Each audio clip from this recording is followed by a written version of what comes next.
Okuva ddala mu mwaka 1932 Abayisiramu mu disitulikiti y'e Jinja n'ebitundu ebiri okumpi baziika mu limbo esangibwa okumpi n'eddwaliro ekkulu ery'e Jinja emanyiddwa nga Jinja City Muslim Cemetery. Yevuddeko Abayisiramu b'e Jinja bagugulana n'eddwaliro ly'e Jinja ku ttaka buli omu alumiriza nti ly'e era ensonga ne zitwalibwa mu kkooti esaliwo eggoye.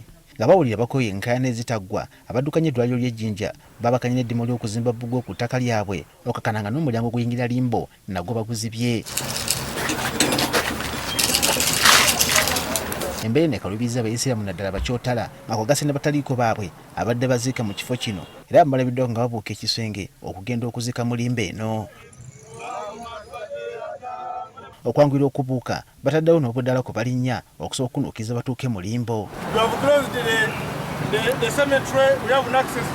Ne kati engeri twayingiza mulambo twabonyebonye tetulina engeri tuyingiza mulambo wano twasazeewo okukuba kiki okuteeka eno amadala gambawo. Kirisiki okusinziira ku mbeera etwayikiriza nti baatuwamba omulyango olwekyo ekitegeeza tunaagondera mbeera eriwo bateme ki omulyango ogundi. Abubakar Maganda omwogezi w'Obuyisiraamu Jinja agambye nti ekisenge kino kibamazeeko emirembe kyokka nga n'obaze baziika okumala ddala emyaka n'ebisiibo. Nina obulumi bw'amaanyi nti kasobola kwenda kusabira muganda wange.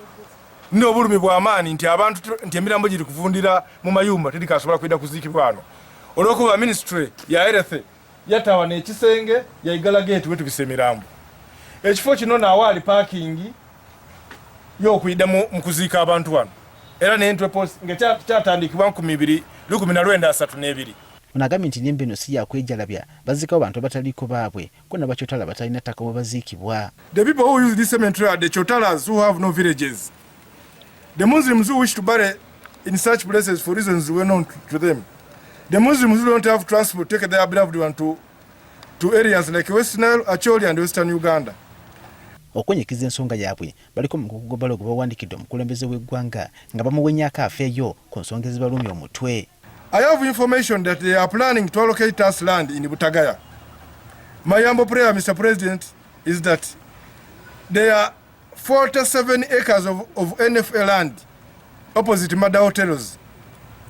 It could be a better alternative since it is near the Jinja City. Dr. Alfred Yai akulira eddwaliro ly'e Jinja agambye nti gavumenti yabawa ensimbi obukadde beza Uganda 300 okuteeka bbugwe ku ttaka ly'eddwaliro lino nabo contractor ne bagikwasa ab'amagye. This time around we received some resources in fourth quarter of the financial year just ended, and about 300 million has been put aside to do a wall fence. As directed by His Excellency the President, that all projects in health and education should be done by UPDF Engineers Brigade. We accordingly engaged the UPDF Engineers Brigade, and as I speak now, they are already putting up that wall fence. Gyebuvuddeko gavumenti yalagira ebitongole byayo byonna ebirina ettaka naddala mu lwaliro ko n'amasomero okuteeka ebikomera ku ttaka lyabyo beewala abasaatuusi.